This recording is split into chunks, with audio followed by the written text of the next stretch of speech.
Hello everyone, আসসালামু আলাইকুম। Welcome back to my channel it's a kitchen and blog. Biryani লাভারদের জন্য আজকে খুবই সহজ একটি বিরিয়ানির রেসিপি নিয়ে চলে আসলাম। আজকের পর্বে বিরিয়ানি রান্নায় আমি ইউজ করব রাঁধুনি রেডিমিক্স বিরিয়ানি মশলা।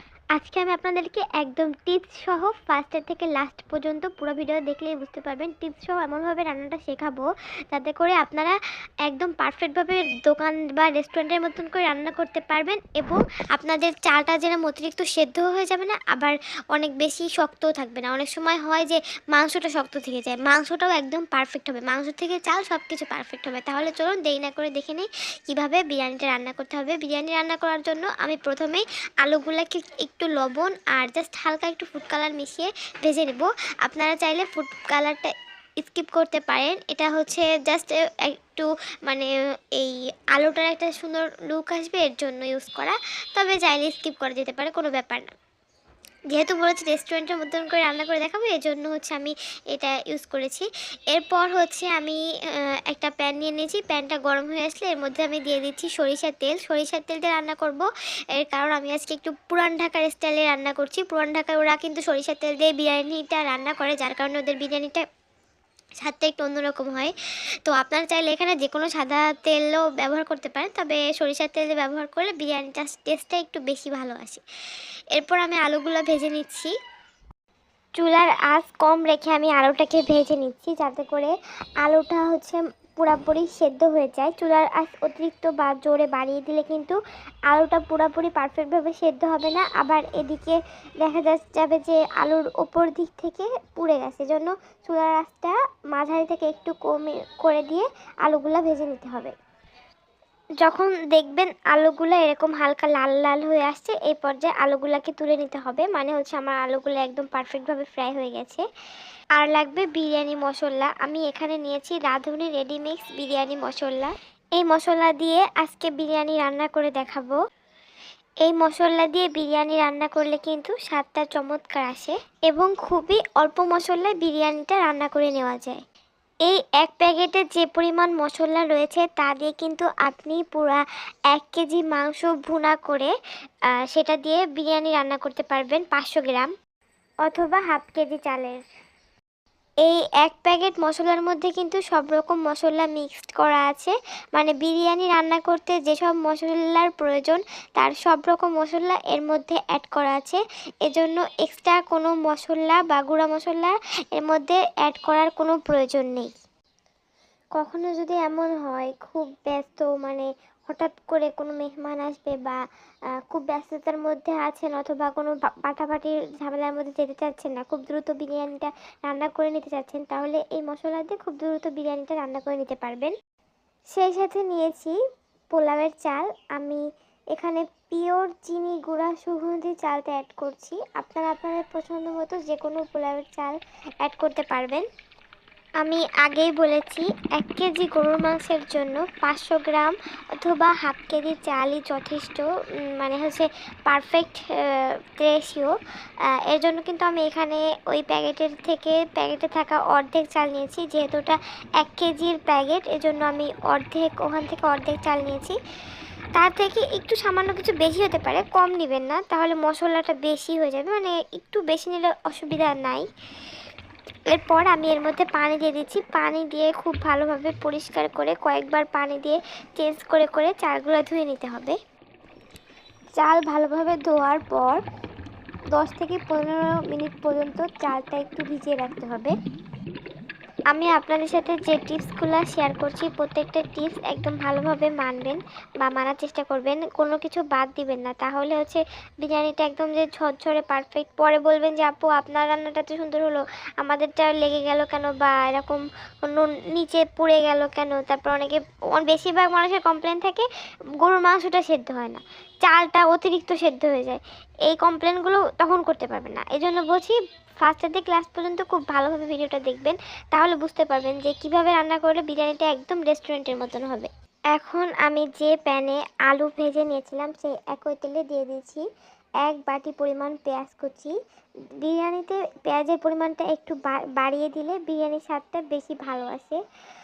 রেস্টুরেন্টে কিন্তু বিরিয়ানিতে প্রচুর পরিমাণে হচ্ছে পেঁয়াজ দেওয়া হয়, আর তাছাড়া হচ্ছে এখান থেকে কিছু পেঁয়াজ আমি উঠিয়ে রাখবো লাস্টে হচ্ছে বিরিয়ানির উপরে ব্লেসটা দেওয়ার জন্য। এই জন্য ফার্স্টে এই পরিমাণ হচ্ছে পেঁয়াজ বেশি করে ভেজে নিচ্ছি একবারে, যাতে পরে ঝামেলা করতে না হয়। এখন পেঁয়াজগুলো খুব ভালোভাবে নেড়ে চেড়ে একদম ব্রেস্টটা বানিয়ে নিতে হবে। ব্রেস্তার মধ্যে অ্যাড করছি 1 চামচ পরিমাণ চিনি।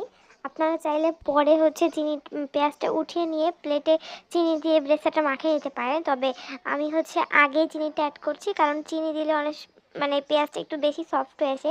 তবে পেঁয়াজের মধ্যে চিনি দিলে কিন্তু অনেক সময় কড়াইতে লেগে যাওয়ার ভয় থাকে। আমার যেহেতু ননস্টিকের প্যান, আমারটা লেগে যাওয়ার সম্ভাবনা খুবই কম, এজন্য আমি আগেই চিনি দিয়ে দিয়েছি। এজন্য চিনিটা আপনারা চাইলে পরেও অ্যাড করতে পারবেন, কোনো ব্যাপার না। পেঁয়াজটা ব্রেস্তা বানানোর সময় খেয়াল রাখবেন, অনেক সময় কিন্তু আমরা অতিরিক্ত ভেজে ফেলার কারণে ব্রেস্তাটা পুরো তিতা হয়ে যায়। তিতা হয়ে গেলে কিন্তু ব্রেস্তাতে তিতা হয়ে গেলে বিরিয়ানির স্বাদটা নষ্ট হয়ে যাবে। এজন্য খেয়াল রাখতে হবে যেন খুব বেশি ভাজা না হয়ে যায়। এরকম পর্যায়ে হচ্ছে ব্রেস্তাটা উঠিয়ে বাটিতে রেখে দেবেন, দেখবেন অটোমেটিক পারফেক্ট ব্রেস্তা তৈরি হয়ে যাবে। পুরাপুরি ব্রেস্তা তৈরি করে বাটিতে ওঠালে কিন্তু ওটা আরও বেশি পুড়ে যায়, ভাজাটা অতিরিক্ত হয়ে যায়, তখন খেতে ভালো লাগে না। এর জন্য এরকম সময় যখন দেখবেন পেঁয়াজটা এরকম হয়ে এসেছে তখন উঠে নেবেন, দেখবেন একা একা অটোমেটিক পারফেক্ট ব্রেস্তা হয়ে গেছে। এখন এর মধ্যে আমি অ্যাড করে দিচ্ছি গরুর মাংস। আমি এখানে 1 কেজি পরিমাণ গরুর মাংস নিয়েছি। এখানে কিন্তু একদম হাড্ডি চর্বি ছাড়া, দেখতে পাচ্ছেন হালকা হালকা চর্বি গায়ে থাকতে পারে, কিন্তু একবারে আমি পুরোপুরি বিরিয়ানির জন্য এরকম মাংস নিলে বিরিয়ানিটা বেশি ভালো লাগে। বিরিয়ানির মধ্যে হচ্ছে অতিরিক্ত হাড্ডি থাকলে ওটা হচ্ছে ভালো লাগে না। এমনি হাড্ডিগুলো রেখে দিবেন, পরে যখন মাংস রান্না করবে তার মধ্যে দিয়ে দিবেন। আমি একদম জাস্ট সলিড মাংস নিয়েছি। এরপর ওই বিরিয়ানির যে মশলাটা আগে খুলে রেখেছিলাম ওটা অ্যাড করে দিচ্ছি। এরপর আমি এখানে অ্যাড করছি টক দই। এই টক দইটা হচ্ছে ফ্রিজে ছিল, বরফ হয়ে গিয়েছিল, নামিয়ে রাখার পর একদম গলে গেছে, এজন্য টক দইটা হচ্ছে একদম পাতলা হয়ে গেছে। এরপর আমি এখানে কিছু গরম মশলা অ্যাড করছি, দারুচিনি, তেজপাতা আর এলাচ ফল দিয়েছি 3-4টার মতো। আপনারা চাইলে এটা স্কিপ করতে পারেন, একটু বেশি ফ্লেভারের জন্য আমি এটা অ্যাড করেছি। এরপর দিচ্ছি 1 চামচ পরিমাণ আদা বাটা, আর দিচ্ছি 1 চামচ পরিমাণ রসুন বাটা। রসুন আর আদা বাটা 1 চামচ অ্যাড করেছি, এটা অ্যাড করবেন যেহেতু গরুর মাংস। আর আদা বাটাটা অ্যাড করলে গরুর মাংসটা দ্রুত সেদ্ধ হয়, সেদ্ধ হতে সাহায্য করে আর কি, দ্রুত সেদ্ধ হতে। অনেক সময় গরুর মাংস সেদ্ধ হতে চায় না, এই জন্য আদা বাটাটা অ্যাড করলে গরুর মাংস দ্রুত সেদ্ধ হয়। এরপর নেড়ে চেড়ে খুব ভালোভাবে গরুর মাংসটাকে একটু মিশিয়ে নিয়ে এর মধ্যে আমি স্বাদ মতো ঝাল অ্যাড করে দিচ্ছি। যদিও ওর মধ্যে ঝাল দেওয়া থাকে, বাট আমরা যেহেতু একটু ঝালটা বেশি পছন্দ করি, এই জন্য আমি 1 চামচ পরিমাণ ঝালের গুঁড়ো অ্যাড করেছি। তো আপনারাও ঝালের গুঁড়োটা অ্যাড করবেন, মশলা দেওয়া থাকলেও জাস্ট আর একটু ঝালের গুঁড়ো অ্যাড করলে ভালো হয়।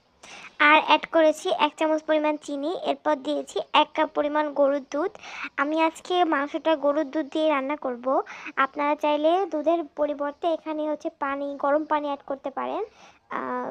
তবে গরুর দুধ দিয়ে রান্না করলে, যেহেতু আমি বলেছি রেস্টুরেন্টের মতো একদম স্বাদটা নিয়ে আসবে, এই জন্য গরুর দুধে রান্না করলে একটু বেশি ভালো হয় স্বাভাবিক। তবে চাইলে মানে পানি দিয়েও রান্না করতে পারেন, ব্যাপার না।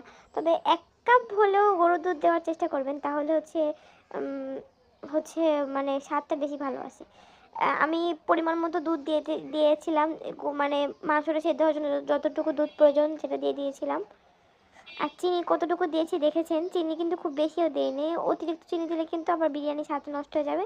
জাস্ট 1/2 চামচ পরিমাণ চিনি দিবেন। এরপর যখন অর্ধেক রান্না হয়ে যাবে, আমি ঘড়ি ধরে 1 ঘন্টা রান্না করব, তাহলে গরু মাংসটা রান্না হয়ে যাবে। যখন 30 মিনিট হয়ে গেছে, এই পর্যায়ে আমি আলুটা অ্যাড করে দিচ্ছি। এই পর্যায়ে আলুটা অ্যাড করলে আলুটা খুব সুন্দরভাবে একদম সফট হয়ে যাবে। আলুটা দিয়ে আবার খুব ভালোভাবে মিশিয়ে নিচ্ছি। আমি এখানে আরেকটা কথা একটু বলে রাখি, ঝালের পরিমাণটা আপনারা একটু বুঝে অ্যাড করবেন। বিরিয়ানিতে কিন্তু অনেকেই ঝাল পছন্দ করে না, তো এই জন্য হচ্ছে ঝালটা একটু বুঝে অ্যাড করবেন। অতিরিক্ত ঝাল হলে বাচ্চারা খেতে পারে না অনেক সময়, এই জন্য আপনারা আপনাদের স্বাদ মতন ঝালটা অ্যাড করবেন। রান্না করতে করতে 1 ঘন্টা পরে দেখুন একদম পারফেক্ট মাংসের কালারটা চলে এসেছে, কত সুন্দর লাগছে দেখতে। এখন আমি হচ্ছে মাংসটা আর একটু নেড়ে চেড়ে চুলা থেকে নামিয়ে নিব। মাংসটা রান্নার পরে একটু খেয়াল রাখবেন যেন দুধটা পুরা বা পানিটা যেন পুরোপুরি টেনে না যায়, তাহলে কিন্তু একবারে পুরোপুরি টেনে গেলে বিরিয়ানির ভাতের সাথে মিক্স করার সময় তখন কিন্তু ঝামেলা হয়ে যাবে।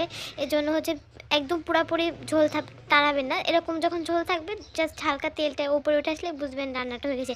একদম পুরোপুরি কষা কষা রান্না, একদম তেল উঠে আসবে ওরকম রান্না করবেন না, জাস্ট একটু যেন ঝোল থাকে এরকম বুঝে রান্না করবেন। এরপর আমি একটা প্যান নিয়ে নিয়েছি, প্যানটা গরমে দিয়েছি, গরম হয়ে আসলে এর মধ্যে অ্যাড করে দিচ্ছি সাদা তেল। যেহেতু ভাত রান্না করব, ভাতটা আমি সাদা তেল দিয়ে রান্না করব, এটা সরিষার তেল দিয়ে করব না। মাংসটা সরিষার তেল দিয়ে করেছি, বাট ভাতটা হচ্ছে যাতে ভাতের কালারটা ঠিক থাকে এজন্য সাদা তেল দিয়ে রান্না করছি।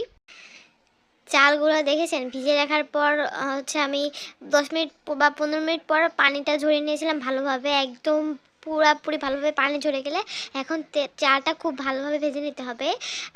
আমি দেখিয়ে দিচ্ছি একদম মানে ভাজার পর চালটা কীরকম হয়ে যাবে, কোন পর্যন্ত ভাজতে হবে সব কিছু খেয়াল করবেন, তাহলে বুঝতে পারবেন। দেখুন আমার চালটা ভাজা হয়ে গেছে, এখন দেখুন চালটা দেখতে কত সুন্দর লাগছে। এরকম যখন দেখবেন যে এরকম চালটা ঠিক এরকম হয়ে গেছে আর খুব সুন্দর ফ্লেভার আসবে এই পর্যায়ে। দেখুন চালটা কিন্তু হালকা লাল লাল ভাবও আসছে, মানে কিছু কিছু চালে এরকম লাল লাল ভাব আসবে, তখন বুঝতে পারবেন চালটা আপনার একদম পারফেক্টভাবে ভাজা হয়ে গেছে। এই পর্যায়ে চালটা ভাজার ওপরও কিন্তু নির্ভর করছে আপনার বিরিয়ানির ভাতটা আসলে কতটা পারফেক্ট হবে।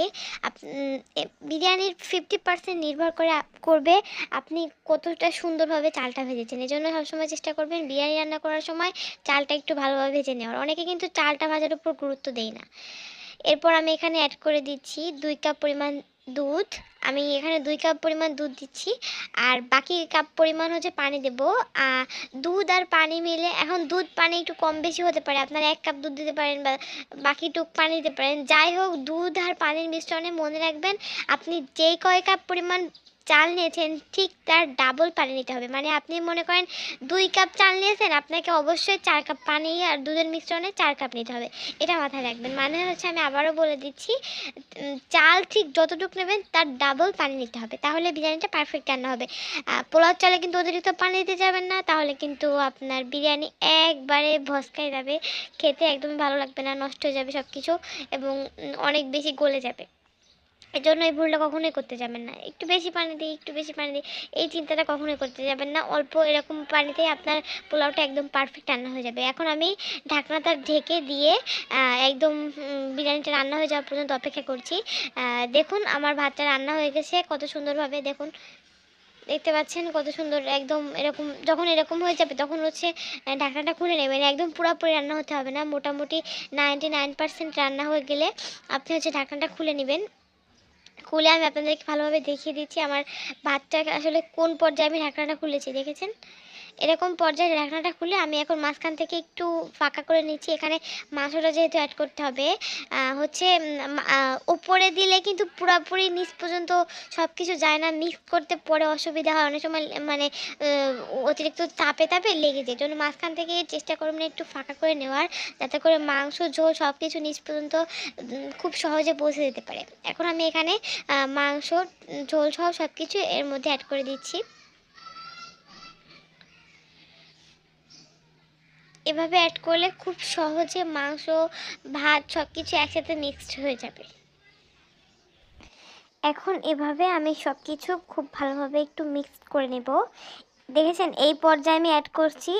ও হ্যাঁ, আরেকটা কথা বলে রাখি, অবশ্যই মাথায় রাখবেন এই সময় কিন্তু আপনার মনে হতে পারে যে আমার চালটা মানে ভাতটা এখনও একটু চাল চাল লাগছে, একটু চাল চাল লাগছে। এটা ভেবে কিন্তু ভুল করেও একদম পানি মিক্স করতে যাবে না। দেখুন আমার কিন্তু এখনও পুরোপুরি ভাতটা রান্না হয়নি। এই সময় যদি পানি অ্যাড করেন বা ভাতের মধ্যে ভাত রান্না শেষ হওয়ার পর মনে হচ্ছে যে পানি কম হয়েছে, আরেকটুখানি পানি অ্যাড করে দিই, সামান্য পানি দিলে কিছু হবে না, এই ভুলটা একদমই করতে যাবেন না। এখন আমি দেখুন কিভাবে দিচ্ছি, এভাবে দিলে ভাতটা তাছাড়া মাছের ঝোল রয়েছে সব কিছু মিলে আমি এভাবে গমে দিয়ে রাখবো। গমে দিয়ে রাখার পর দেখুন কত সুন্দর পারফেক্ট হয়ে গেছে। এখন কিন্তু আমার ভাতটা একদম পারফেক্ট হয়ে গেছে।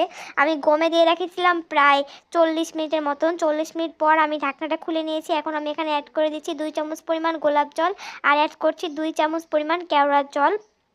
এরপর হচ্ছে অ্যাড করব ঘি। এখানে হচ্ছে আপনি ঘিটা আপনার পছন্দ মতো অ্যাড করতে পারবেন, বেশি বা কম যে যেরকম ঘির ফ্লেভার পছন্দ করে আপনারা যার যার পছন্দ মতো ঘি অ্যাড করে নেবেন। আমি এখানে এতটুকু পরিমাণ ঘি অ্যাড করছি। আর একটা কথা যেটা বলছিলাম, ওই পর্যায়ে যখন বললাম পানি মিক্স করার কথা মাথায় আসতে পারে যে চাল আছে একটু পানি মিক্স করে, ওই সময় কিন্তু যদি পানি অ্যাড করেন তাহলে কিন্তু আপনার ভাতটা একদমই শেষ, মানে বিরিয়ানিটা একদম লাগা লাগা হয়ে যাবে। সব কিছু অনেক বেশি গলে, মানে ভাতটা অনেক বেশি গলে যাবে, যার কারণে খেতে একদমই ভালো লাগবে না। গমে দেওয়ার পর আপনারা দেখতেই পাচ্ছেন আমার বিরিয়ানিটা কতটা পারফেক্ট হয়ে গেছে। এখন আমি আরও কিছুক্ষণ গমে দিয়ে রাখবো। তার আগে আমি আগে যে ভেজে রেখেছিলাম ব্রেস্তাগুলো, ভেজে রাখা ব্রেস্তার উপর দিয়ে দিয়ে দিচ্ছি। ব্রেস্তা দিয়ে আমি এখন থেকে আরও 10 থেকে 20 মিনিটের মতন বিরিয়ানিটা গমে দিয়ে রাখবো। যত বেশি বিরিয়ানি গম করবেন তত বেশি স্বাদটা ভালো আসবে। এজন্য চেষ্টা করবেন গমে রাখতে হবে এরকম সময় হাতে রেখে বিরিয়ানিটা রান্না করবেন যে আমার গমে রাখতে হবে। অবশ্যই গমে রাখার চেষ্টা করবেন, তাহলে বিরিয়ানিটা বেশি মজা হবে। এখন চামচটা নেড়ে নেড়ে একটু ভালোভাবে মিক্স করে দিচ্ছি ব্রেস্তাটা ভাতের সাথে, যাতে করে সব জায়গায় ব্রেস্তাটা একটু পৌঁছে যায় ভালোভাবে। দেখুন কোথাও কিন্তু আমার ভাতটা লেগে যায়নি, কোথাও কিচ্ছু হয়নি, একদম পারফেক্ট বিরিয়ানিটা হয়েছে।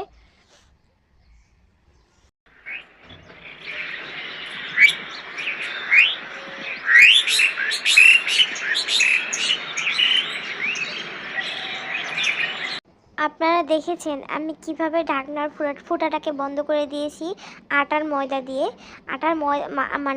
আটা মাখা দিয়ে আটাটা ওভাবে মেখে নিয়ে আমি ঢাকনার ফুটাটা অফ করে দিয়েছিলাম, যাতে করে ভাতটা একটু বাইরে বের হতে না পারে।